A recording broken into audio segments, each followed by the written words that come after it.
Hey everyone, and welcome to the Rules of Thumb podcast with Dr. G. I'm your host, Nick Golinvaux, and I write a weekly newsletter on all things musculoskeletal health and longevity. That means fewer aches and pains and a better knowledge of what to actually do when they inevitably rear their ugly head. In this podcast, I will read to you my article of the week so that you can listen to it on the go. If video is more your thing, welcome to those of you watching on my YouTube channel. And as always, the original article with its associated images will be linked in the show notes below. So without further ado, let's get into this week's article titled Ulnar Nerve Entrapment and a DIY Cure. Have you experienced numbness, tingling, or burning in your pinky finger? Or are you struggling with inner elbow pain? Even if the answer is no, you want to pick up some tips below to prevent yourself from getting this potentially dangerous nerve compression. Many of you have probably heard of carpal tunnel syndrome, but have you heard of its sibling, cubital tunnel syndrome? Another common name for this condition is ulnar nerve entrapment. Whereas carpal tunnel syndrome is a pinched nerve, the median nerve in the wrist, cubital tunnel syndrome is a pinched nerve, the ulnar nerve, at the elbow. The ulnar nerve's job is to provide sensation to your ring and small finger. It also controls most of the muscles in the hand itself. This makes it by far the most important nerve for hand function. Cubital tunnel syndrome is yet another incredibly common condition, but unlike carpal tunnel syndrome, you can take many effective steps to cure yourself at home, right now.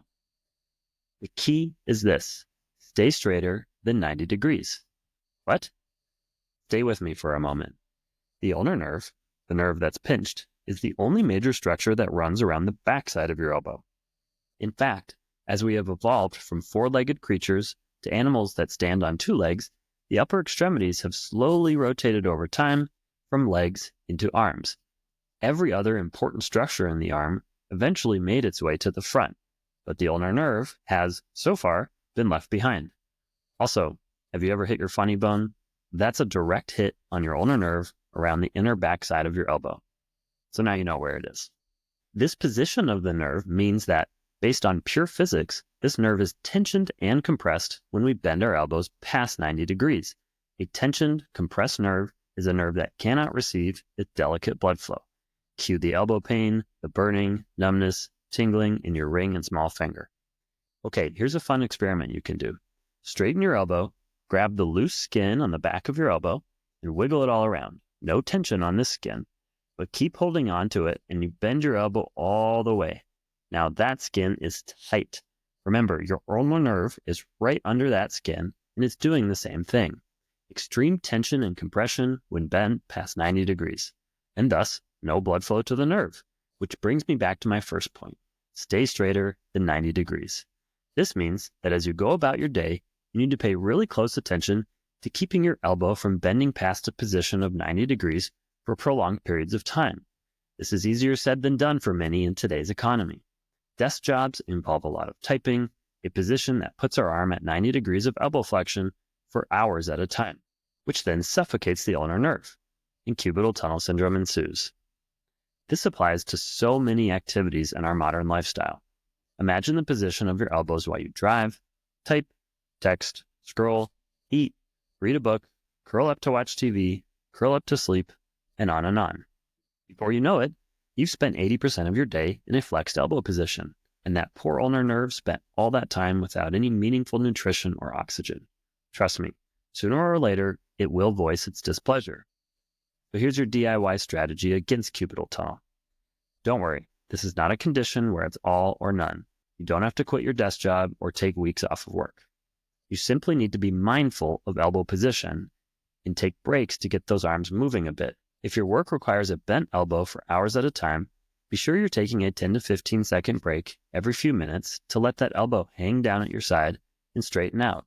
In fact, an elbow bent at about 45 degrees puts the lowest pressure on the nerve. This can be a quick rest from the keyboard as you're either thinking about your next idea to type, grabbing a sip of coffee, or answering the phone. Blood will rush back into that nerve and allow it to keep functioning the way it should. Make this a habit and you will almost certainly cure yourself of, or prevent the appearance of, cubital tunnel syndrome. In fact, nearly 9 out of 10 people will improve or eliminate cubital tunnel syndrome with this simple daytime position modification, plus 3 months of using a nighttime brace that keeps the elbow at 45 degrees. Unfortunately, no current studies have examined activity modification, meaning the taking breaks strategy I outlined above, by itself, so we don't know how effective this strategy is without the nighttime bracing component. But my guess would be it's pretty darn effective. Now here's the big warning. If you make these changes for 3 months and your symptoms don't resolve, then it's time to visit a hand specialist, and without delay. Remember, that whole part above about this nerve controlling most of the muscles in your hand? Yes, it's important. So do not ignore prolonged cubital tunnel symptoms that don't improve with basic home care.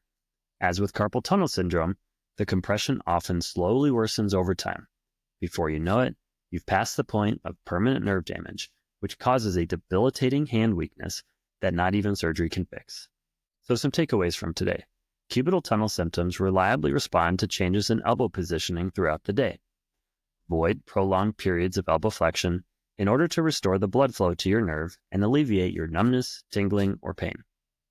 Do not ignore sustained cubital tunnel symptoms. This can lead to irreversible hand weakness. There's lots more to know about cubital tunnel syndrome or ulnar nerve entrapment. Hopefully, this gives you a helpful starting point, especially if it's something you already struggle with. In reality, the above tips will help all of us prevent this potentially dangerous nerve compression. Stay tuned for more information about cubital tunnel syndrome in future articles. Thanks for listening today. We'll see you next time.